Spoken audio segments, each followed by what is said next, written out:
ladies and gentlemen, boys and girls, everyone who wants to watch. We're at the finish line, we're at the final week of Rank the Movies Remakeathon.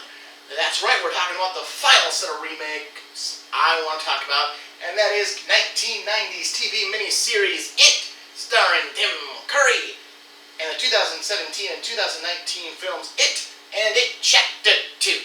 These are both based on the Stephen King novel of the same name. The original miniseries was broadcast over 2 nights, and basically Night 1 was remade into It, and Night 2 was remade into It Chapter 2. It was kind of interesting. It was a unique way of making a movie for cinema. I know they did the same thing with The Hobbit, breaking that into a bunch of movies, but I don't care for the Lord of the Rings movies, so that's as far as I'm going with that.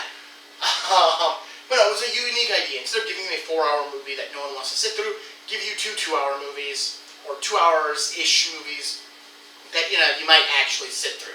So let's get started. So we have It, the original Stephen King miniseries that I remember watching when I was 3 years old. There were probably better ideas at the time for me to watch as a 3-year-old than Tim Curry's Pennywise the Tap Dancing Clown, because that is terrifying to this day. And that's one of the things, like, the miniseries is really built around the Pennywise character. Tim Curry's portrayal is amazing, it's legendary, and as much as Skarsgård tries his best to recreate and create something new, which he does a very good job. I mean, I still love the Tim Curry version, because it is so classic. And it is what holds you into it. Also, the design, because he looks like any clown. You could walk into any circus, look at a clown, and it could be Pennywise. Which is not the same with the 2017 and 19 remakes, because they try to make Pennywise look a little more terrifying, just by his look, and then the actor adds to that terror, where in the 1990 version, he looked like a clown. And Tim Curry added his own terror. All the terror was Tim Curry.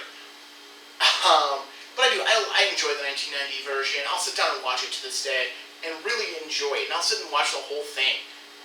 It is a good telling of a huge book that I have never been able to get through. It is too much book for me. But it is a fun telling. Could they have done more if it wasn't made for TV? Definitely. Could they have done some stuff a little better? Yes. Could they have given it a less giant spidery ending? Probably. My biggest conflict with the TV miniseries version of It is that ending.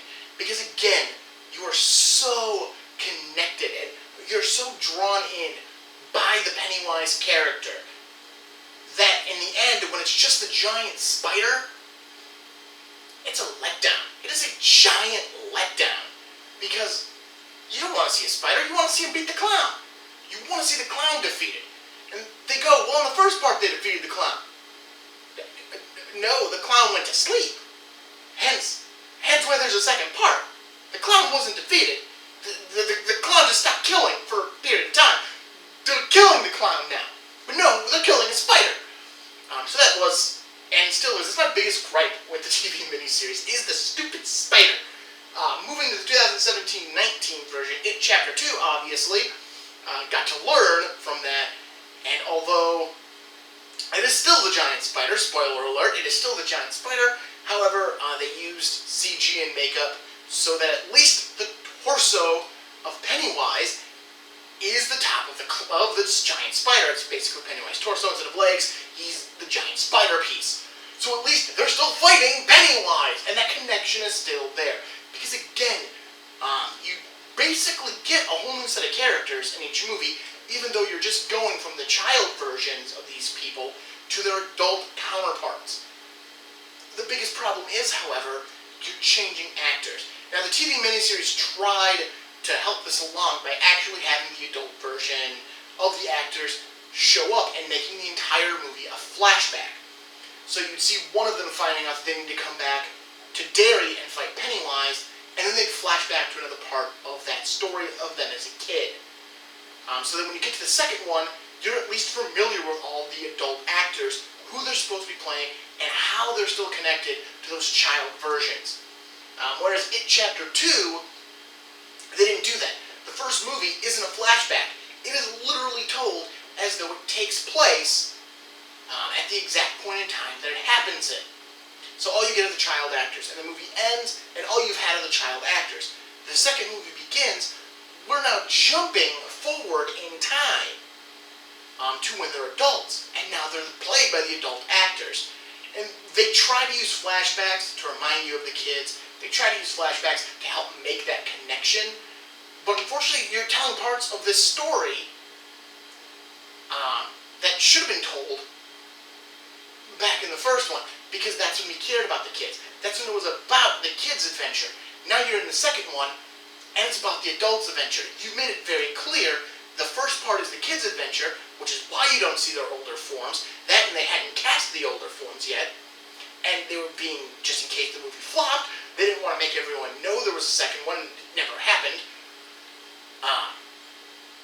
So you were so connected to the kids then, when you get to the sequel, you need to connect to the adults. You need to follow their story, and by bringing them back to remind you of them as kids in what is basically throwaway scenes that only help to explain something they're not trying to cover in this movie, it's difficult. It's difficult because it pulls away from your connection with the new actors, with the new cast, who is a very good cast. I mean, when you got James McAvoy and Bill Hader in your cast, and Marion Cotillard, I just butchered her name, but you've got a good cast. And they do. They had a really good cast. I'm not saying It Chapter 2 is a bad movie. I like that movie.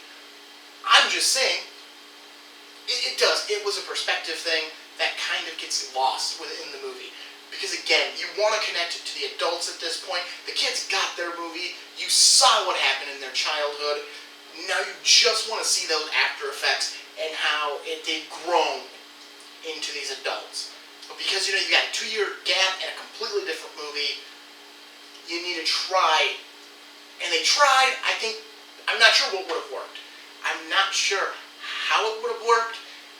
The only thing that pops straight into my head right now would have been something more akin to, you would have seen a quick scene of them as a kid and then cut to the adult version.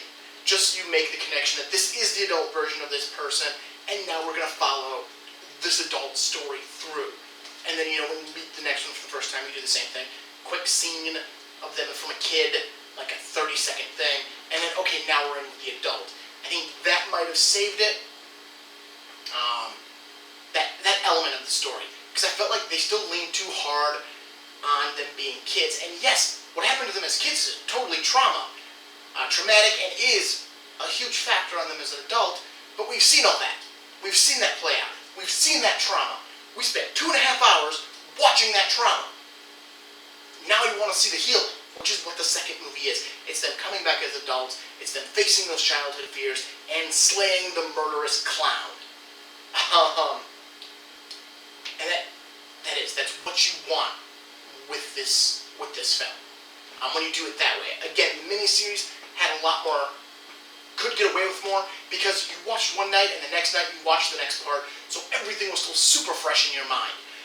I was smart when I went and saw It Chapter 2 in theaters. I actually watched the first movie right before I left, just so I could make those connections quicker.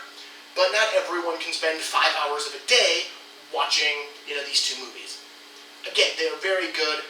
My preference is for the TV miniseries, but I grew up with that. Although It Chapter 2 and 2017-2019 remakes are also very good movies and very worth the time to sit down and watch them. I wanted to end the Remakeathon on a high note, and that's why I ended here with a pair of movies that I actually both really like. To the point that if I gave them an overall ranking, I would just consider this all one franchise of films, just because they really do go together very nicely, and they tell such a good story. So definitely check out some It. Do the TV miniseries if you want to give an extra hour to out of your life. Watch the theatrical films. You won't regret it, unless you're super terrified of clowns, then you're really going to regret it. Alright, well that has been my Remakeathon. We've made it to the end. 10 weeks of talking movies and their remakes. Now, next week, I'm not stepping into the horror genre quite yet. I'm going to take 1 week to do something I've never talked about before, and that is video games. I'm going to look at my favorite video game franchise, talk about the entries in it, and then rank them. Because that's what I do, I rank crap. After that, I'm going to hit hard into Halloween, which is going to stem for the rest of September, all of October, and part of November. I'm going to talk about a bunch of Halloween, a bunch of horror movies that I really like the first week, and then I'm going to enter into another franchise month, where I'm going to talk about my favorite horror movie franchises, excluding Friday the 13th, because you can go to my first franchise month and take a look at that video. I'm going to do exactly what I did with the Friday the 13th video. I'm going to talk about each entry in the movie, each entry in the franchise, rank it on a scale of good, average, and bad, and see if these horror movies, which I really like these franchises, if they're good franchises, if they're average franchises, or if they're actually bad franchises. Just a few really good entries that make you want to come back to them. So that's what I'm going to be doing for the next bit. So, hit subscribe if you want to make sure you see that content, because this should be good content. I'm excited for this content. Like this video, leave some comments if you got any for anything you've heard in this video or any other point in Remakeathon. Otherwise, I will see you next week, and enjoy!